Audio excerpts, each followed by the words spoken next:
Alright, we're back to busting caps here at Deep Make Studios. My name is Stephen Ole, and today I am continuing on with the Muzzle Flash tutorial, but today I'm adding the light reflection from the flash to the shooter's face and body. We're going to duplicate the bottom layer, so the layer that has the shooter, and we're going to make that one frame as well.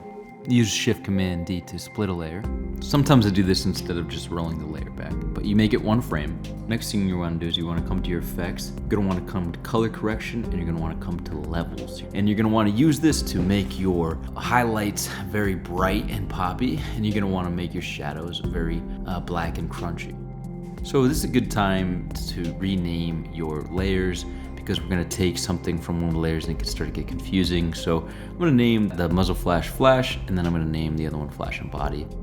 The next step is to copy the CC toner effect we used on the flash, and I'm going to paste it in the flash on the body. This is the look that we gave to the Muzzle Flash. Then you're going to right click and go to blending mode and change it to add.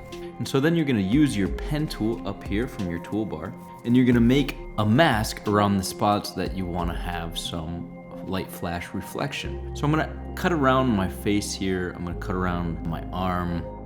See, it's great if you have a reference to look at to see which spots would actually reflect light, but just use logic and what you might think would glow from the muzzle flash right in front of them. So I'm cutting around the face, arm, and I'm gonna cut around my leg too. I'm not really sure how bright it should be, but I'm gonna experiment here. Sometimes after I'm done shaping, I like to hit this toggle, which turns off the mask outlines. And then really what you're gonna wanna do is you're gonna come to your mask controls over here in your layer panel, and you're just gonna play with your feather and your opacity essentially on all of these masks. So you get the setting where you feel like it looks the most natural. So one thing to consider is it depends on your environment, right? Contrast, if it's a very dark environment, it might make it a brighter light reflection on the body of the shooter. So because I shot in this daylight room that is very bright, I'm realizing that I don't want it to be too noticeable. So I'm really gonna bring the opacity down and the feathering up on these masks.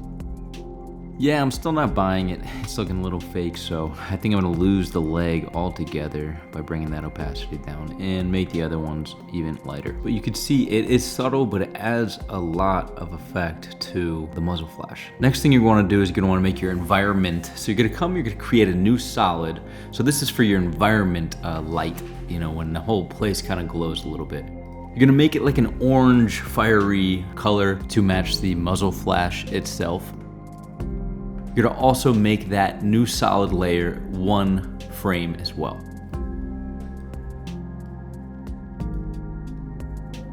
You're gonna come to blend mode and you're gonna come to screen on that.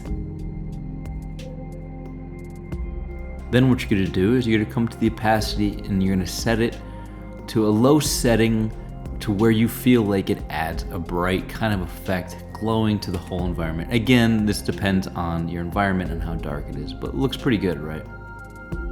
In the next tutorial, we make it look even better by adding smoke. Like, comment, and subscribe, and I will see you soon. Thank you.